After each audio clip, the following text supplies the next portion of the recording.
കാറിം ride sharing പ്ലാറ്റ്ഫോമിന്റെ സംവിധാനങ്ങളിലുണ്ടായ cyber ആക്രമണത്തിൽ 1.4 കോടി ജനങ്ങളുടെ വ്യക്തിവിവരങ്ങൾ മോഷ്ടിക്കപ്പെട്ടു. മിഡിൽ ഈസ്റ്റ്, വടക്കേ ആഫ്രിക്ക, പാകിസ്ഥാൻ, തുർക്കി രാജ്യങ്ങളുടെ വിവരങ്ങളാണ് കവർന്നത്.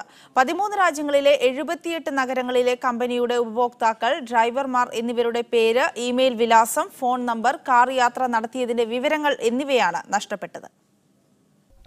ജനുവരി 14-നാണ് സൈബർ ആക്രമണം നടന്നതായി കമ്പനി കണ്ടെത്തിയത്. 1.4 കോടി ഉപഭോക്താക്കളും 5,58,000 ഡ്രൈവർമാരുമാണ് ആക്രമണത്തിന്റെ ഇരകൾ. സൈബർ ആക്രമണത്തിന് ശേഷം കാറിം ആപ്ലിക്കേഷനിൽ രജിസ്റ്റർ ചെയ്തവരുടെ വിവരങ്ങൾ നഷ്ടമായിട്ടില്ല.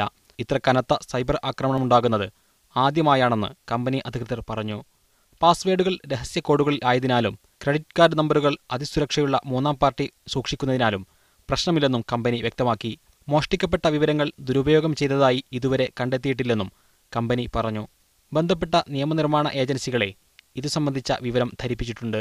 അന്വേഷണം പുരോഗമിക്കുമ്പോൾ ഇന്റർപോളിന്റെ ഇടപെടൽ ആവശ്യപ്പെടും. കാറിമിന്റെ സെർവറുകൾ അയർലൻഡിലാണ് സ്ഥിതി ചെയ്യുന്നത്. ദുബായ് റോഡ് ഗതാഗത അതോറിറ്റിയെയും സംഭവം അറിയിച്ചിട്ടുണ്ട്.